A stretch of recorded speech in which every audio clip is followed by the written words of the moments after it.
नमस्कार प्रिय भक्तगणों, आज आप सभी जानेंगे खरमास के बारे में। खरमास किसे कहते हैं और कौन से वह काम है जो खरमास में हमें करना चाहिए और कौन से काम है जो बिल्कुल भी भूल से भी नहीं करना चाहिए।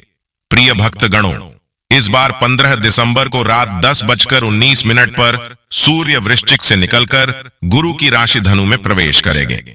इसके बाद 14 जनवरी को मकर राशि में सूर्य के आते ही खरमास खत्म हो जाएगा। ऐसे में इस एक महीने के दौरान शुभ काम नहीं किए जा सकेंगे। खरमास के दौरान जो यह एक महीने का समय होता है, तो इस दौरान यानी कि 15 दिसंबर से 14 जनवरी तक ये जो समय है, इस समय काल में हमें कौन सा पूजा पाठ में कौन सी चीजों का ध्यान रखना है। दैनिक पूजा हो गई, कोई विशेष पूजा हो गई, तो कौन सी ये 5 गलतियां हमें खरमास में नहीं करनी है। तो चलिए दोस्तों, वीडियो प्रारंभ करते हैं। और आपको वीडियो अच्छी लगे तो लाइक जरूर करिए और हिंदू रिलीजियस टेल्स चैनल को भी साथ सब्सक्राइब कर लीजिए। दोस्तों, सबसे पहले जान लेते हैं खरमास के बारे में। दोस्तों, खरमास किसे कहते हैं? तो देखिए, खरमास उस समय को कहते हैं जब सूर्य देव धनु राशि में प्रवेश करते हैं और फिर जब तक सूर्य देव धनु राशि में रहते हैं, उस समय को उतने समय को खरमास कहा जाता है। फिर जिस दिन धनु राशि से मकर राशि में सूर्य देव प्रवेश करते हैं, उस दिन मकर संक्रांति मनाई जाती है। उत्तरायण का समय हो जाता है वो, और उसी दिन खरमास समाप्त हो जाता है और यह लगभग 30 दिन का समय होता है, जिस समय में धनु राशि में भगवान सूर्य देव विराजते हैं। इस समय में किसी भी प्रकार का शुभ और मांगलिक कार्य नहीं करना चाहिए। दोस्तों, खरमास 2 बार लगता है। एक बार जब धनु राशि में सूर्य देव प्रवेश करते हैं और दूसरी बार जब मीन राशि में प्रवेश करते हैं। धनु और मीन ये 2 राशियां गुरुदेव बृहस्पति की है। तो ऐसी मान्यता है कि भगवान सूर्य देव जब अपने गुरु से मिलने जाते हैं, क्योंकि देवताओं का गुरु माना जाता है, बृहस्पति को और सूर्य देव को ग्रहों का राजा माना किया है। ऐसे में जब भगवान सूर्य देव गुरु की राशि धनु और मीन में प्रवेश करते हैं, तो वो अपने गुरु की सेवा में होते हैं और इस वजह से कहा जाता है कि उनका प्रभाव कम हो जाता है। देखिए, राजा कितना भी बड़ा हो, अगर वो अपने गुरु के पास जाता है तो उसका बल निश्चित ही कम हो जाता है। और किसी भी शुभ कार्य को करने के लिए सूर्य और गुरु दोनों की स्थिति अत्यंत श्रेष्ठ हो, ऐसा आवश्यक माना गया है। इसलिए इस समय में कोई भी शुभ कार्य नहीं किया जाता है। ऐसा भी कहा जाता है, पौराणिक कथा के अनुसार इस समय में भगवान सूर्य के रथ को गधे खींचते हैं, यानी कि क्योंकि ऐसी मान्यता है कि भगवान सूर्य देव के रथ को 7 घोड़े खींचते हैं। लेकिन इस समय में जब उनके घोड़े थक जाते हैं, तो उनके घोड़े विश्राम करते हैं और भगवान सूर्य देव के रथ को गधे खींचते हैं, जिन्हें खर कहा जाता है। और इसी कारण इस महीने को खरमास कहा गया है और भगवान सूर्य देव की गति इस समय में धीमी होती है। आप देखेंगे तो प्रकाश में भगवान सूर्य देव का इस समय में काफी कम हो जाता है। तो देखिए, इस विषय में वैसे तो बहुत सारी पौराणिक कथाएं हैं, लेकिन निष्कर्ष यही निकलता है कि जो सूर्य देव है इन दिनों कमजोर हो जाते हैं, उनकी गति धीमी होती है, वह कमजोर हो जाते हैं। तो जाहिर सी बात है, सूर्य है क्या? सूर्य आत्मा है, मानव की आत्मा है। और आप समझ सकते हैं कि शरीर के लिए सबसे महत्वपूर्ण चीज क्या है? आत्मा। तो दोस्तों, खरमास के समय में भगवान सूर्य देव और बृहस्पति की स्थिति अनुकूल नहीं होती है, दोनों ही प्रभाव विहीन हो जाते हैं। इसीलिए इस समय में कुछ विशेष सावधानियां रखी जाती हैं। कुछ कार्य हैं जिनको वर्जित किया गया है और कुछ कार्य इस समय में जरूर करना चाहिए। तो कौन से वो कार्य हैं जो इस समय में हमें करना चाहिए और कौन से काम है जो बिल्कुल भी भूल से भी नहीं करना चाहिए? तो चलिए अब उस बात के बारे में बता देता हूं जो कि आज महत्वपूर्ण है। पहली चीज की खरमास में जो पूजा पाठ करते हैं वह करिएगा। सामान्य जो भी पूजा है, दर्शन जितना हो सके करिएगा। लेकिन एक चीज नहीं की जाती है। क्या नहीं की जाती है? वो है कि खरमास में मन्नत नहीं उतारी जाती है।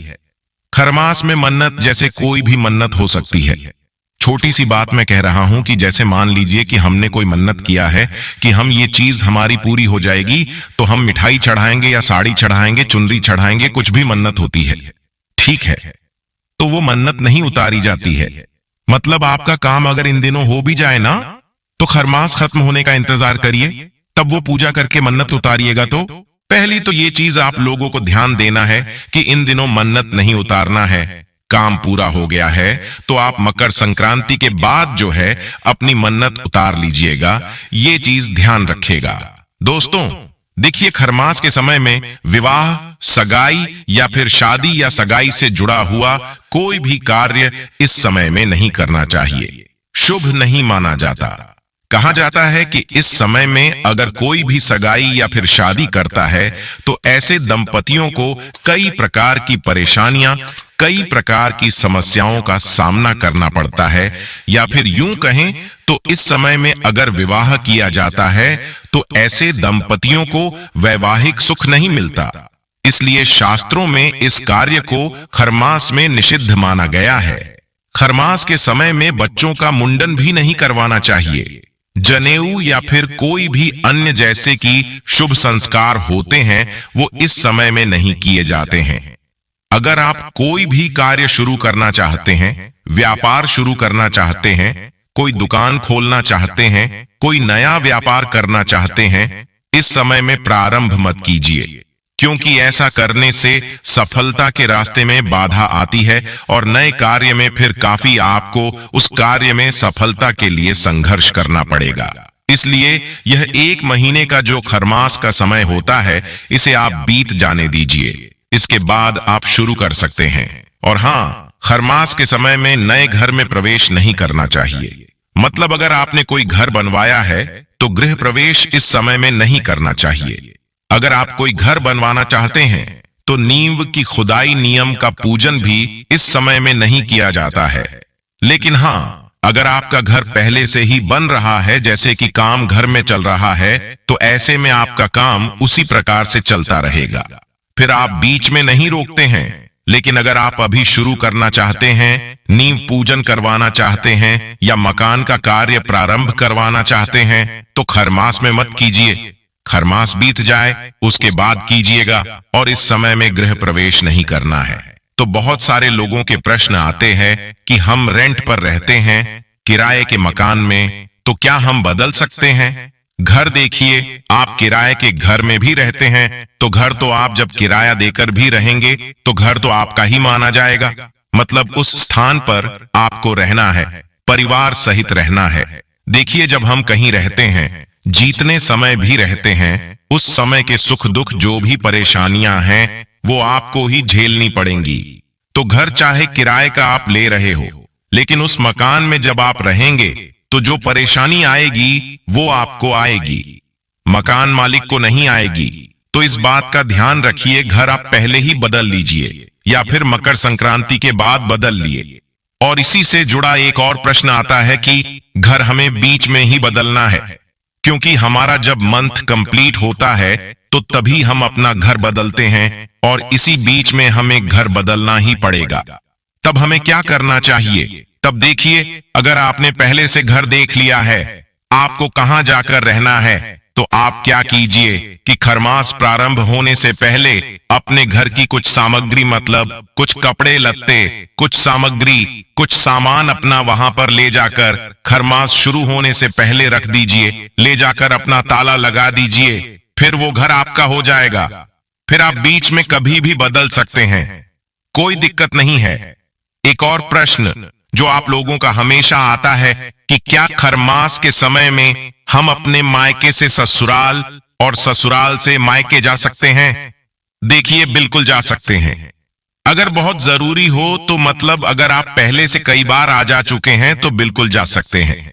जिन लड़कियों की शादी अभी हुई है और अभी आपको पहली बार ही आना जाना है, उन्हें विशेष रूप से ध्यान रखना चाहिए। ना जाए तो मतलब अगर आपको पहली बार जाना है मायके से ससुराल या फिर ससुराल से मायके, तो रुक जाइए 1 महीना या फिर पहले ही होकर आ जाइए।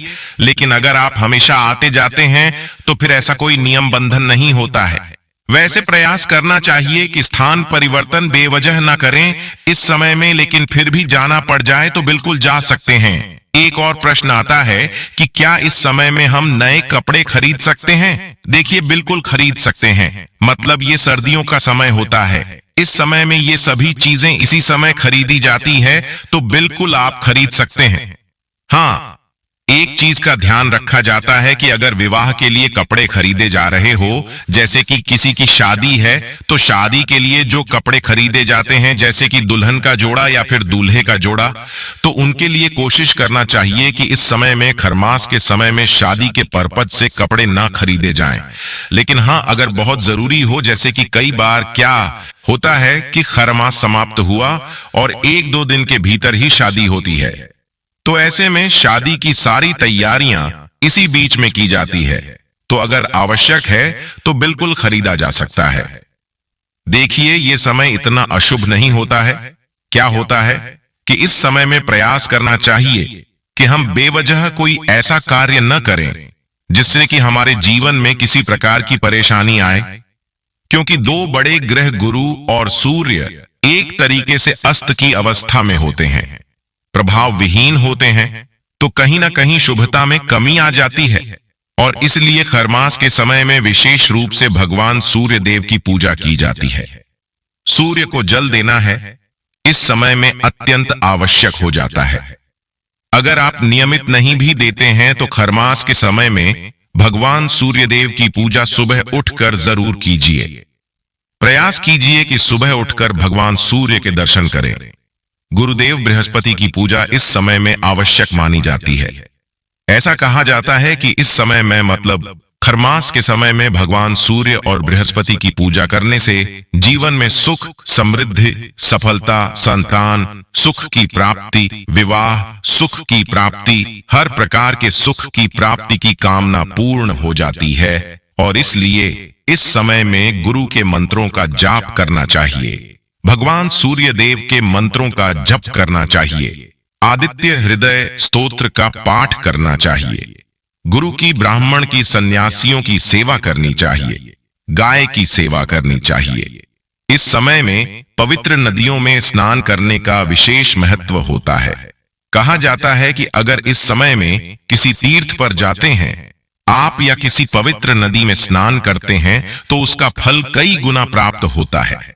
खरमास के समय में जब तप करने से, दान करने से उसका फल कई गुना प्राप्त होता है और जीवन के कई प्रकार के कष्ट स्वतः ही समाप्त हो जाते हैं।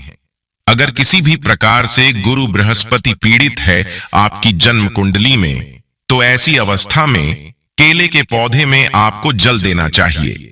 मतलब थोड़ा सा हल्दी मिलाकर जल में, और प्रतिदिन आप चाहें तो केले के पौधे में जल दे सकते हैं। अगर रोज नहीं दे पाते हैं तो बृहस्पतिवार को जरूर दीजिए। इस समय में चने की दाल का दान कर सकते हैं, गुड़ का दान कर सकते हैं, केले का दान कर सकते हैं। बृहस्पति के निमित्त आप कोई भी दान करते हैं तो भी आपको बृहस्पति से जुड़ी हुई जो भी समस्याएं हैं उनसे आपको मुक्ति मिलती है। तो यह समय जब्त प्रधान धर्म के लिए बहुत अच्छा होता है। सिर्फ कुछ विशेष सावधानियां होती हैं जिनका हमें नियम पूर्वक पालन करना चाहिए ताकि आगे हमारा जीवन सुखमय बीते।